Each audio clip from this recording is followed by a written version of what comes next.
ನಂಗೆ ನೀರು ಕೊಡೆ ಸಜಿ ಮತ್ತೆ ಎಳ್ಳು ಪ್ಲೀಸ್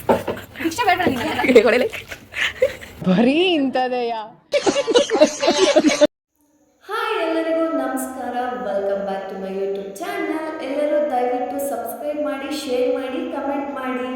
ನಾನು ಬೆಳಗ್ಗೆ ಎದ್ದಿದ ತಕ್ಷಣ ನಮ್ಮಮ್ಮ ಫೋನ್ ಮಾಡಿದ್ರು ಅಂತ ಬೆಳಗ್ಗೆ ಕೊಟ್ಟೆ. ಅಷ್ಟರಲ್ಲಿ ಅಲ್ಲೇ ಬೆಳಗ್ಗೆ ಸ್ಟಾರ್ಟ್ ಮಾಡಿಬಿಟ್ಟಿದ್ರು. ಅದಾದ್ಮೇಲೆ ನಾನು ಹೋಗಿ ಜಾಯ್ನ್ ಆದೆ. ಆಮೇಲೆ ತಿರ್ಗಾ ಮನೆಗೆ ಬಂದು ಸ್ನಾನ ಮಾಡಿ ದೇವ್ರಿಗೆಲ್ಲ ಕೈ ಮುಗಿದು ಕಾಲೇಜ್ಗೆ ಹೋಗೋಣ ಅಂತ ರೆಡಿ ಆದೆ. ಆಮೇಲೆ ಬಸ್ಸಿಗೆ ಟೈಮ್ ಆಗಿತ್ತು ಅಂತ ಬಸ್ ಕೊಟ್ಟೆ. ಅವ್ನು ಕ್ಯಾಮ್ರಾ ನೋಡಿದ ತಕ್ಷಣ ನಾಚ್ಕತ್ತವನಿ. ಕೇಕತ್ತಿದ್ರು ಪರವಾಗಿಲ್ಲ.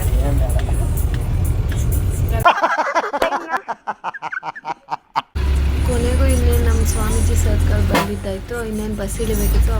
ಅವಾಗ ನಮ್ಮ ಡಿ ಬಾಸ್ ಸಾಂಗ್ ಹಾಕಿದ್ರು. ಪರವಾಗಿಲ್ಲ, ಅದನ್ನು ಎಂಜಾಯ್ ಮಾಡಿಕೊಂಡು ಕಾಲೇಜಿಗೆ ಟೈಮ್ ಆಗಿತ್ತು ಅಂತ ಬೇಗ ಸ್ಟೆಪ್ಸ್ ಹೊತ್ಕೊಂಡು ಕಾಲೇಜ್ಗೆ ಹೊರಟೆ. ಅದಾದಮೇಲೆ ಬ್ರೇಕ್ ಬಿಟ್ಟಾದ್ಮೇಲೆ ಊಟಕ್ಕೆ ಬಿಟ್ಟಿದ್ದ ಕ್ಯಾಮ್ರಾ ತೆಗೆದ್ರು. ಇವರೆಲ್ಲ ನಾಚ್ಕೊತಾವ್ರೆ. ಬರೀ ಇಂಥದ್ದೇ.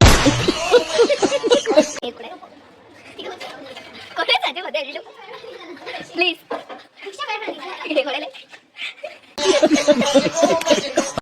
ಆಮೇಲೆ ಏನಾದರೂ ತಿನ್ಕೊಂಬರೋಣ ಅಂತ ಆಚೆ ಬಂದ್ವಿ. ಹಿಂದಿ ತಿರ್ಗಾ ಕ್ಲಾಸ್ ಕೇಳೋಣ ಅಂತ ಹೊಟ್ವಿ. ಅದಾದಮೇಲೆ ಕ್ಲಾಸ್ ಮುಗ್ದಾದ್ಮೇಲೆ ಬೀಗ ಎಲ್ಲ ಹಾಕ್ಬಿಟ್ಟು ಪ್ರಿನ್ಸಿಪಲ್ ರೂಮ್ಗೆ ಹೋಗಿ ಬೀಗ ಇಟ್ಬಿಟ್ಟು ತಿರ್ಗಾ ಮನೆ ಕಡೆ ಬರೋಣ ಅಂತ ಬಂದೆ.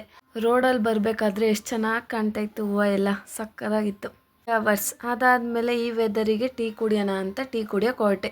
ಆಮೇಲೆ ಬಸ್ ಬಂತು ಅಂತ ಬಸ್ ಹತ್ಕೊಂಡು 20 ನಿಮಿಷದಲ್ಲಿ ಊರ್ಗೆರೆಯಲ್ಲಿದ್ದೆ. ಇನ್ನು ಬಸ್ ಬರಲಿಲ್ಲ ಅಂತ ಕಾಯ್ತಿದ್ದೆ. ಅಷ್ಟರಲ್ಲಿ ನಮ್ಮೂರಲ್ಲಿ ಒಂದು ಆಂಟಿ ಅಣ್ಣ ಬರ್ತಿದ್ರು. ಅವ್ರು ಕರ್ಕೊಂಡೋದ್ರು. ಕೊನೆಗೂ ಅವ್ರ ಜೊತೆ ಕಾಲೋನಿ ತಲುಪ. ಆಮೇಲೆ ನಮ್ಮ ಅಜ್ಜಿಗೆ ಮಾತ್ರೆ ಬೇಕು ಅಂತ ಮಾತ್ರೆ ತೊಗೊಂಡೆ. ಅಲ್ಲಿ ಸ್ಕೂಲ್ ಯೂನಿಫಾರ್ಮ್ ನೋಡಿ ನನಗೆ ಸ್ಕೂಲ್ ಮೆಮೊರೀಸ್ ಎಲ್ಲ ನೆನಪಾಯಿತು. ಅದಾದಮೇಲೆ ಈ ಹುಡುಗಿ ನಡ್ಕೊಂಡು ಹೋಗ್ತಿದ್ಲು ಅಂತ ಈ ಹುಡುಗಿನ ಕರ್ಕೊಂಡು ಮನೆಗೆ ಬಿಟ್ಟು ಅದಾದಮೇಲೆ ಮನೆಗೆ ಬಂದೆ. ಹೊಟ್ಟೆ ಹಸಿತಿತ್ತು ಅಂತ ಕಡಲೆಪುರಿ ತಿಂದು ಕಾಫಿ ಕುಡ್ಕೊಂಡು ಮಲ್ಕೊಂಡೆ. ಎಲ್ಲರೂ ದಯವಿಟ್ಟು ಸಬ್ಸ್ಕ್ರೈಬ್ ಮಾಡಿ, ಶೇರ್ ಮಾಡಿ, ಕಮೆಂಟ್ ಮಾಡಿ.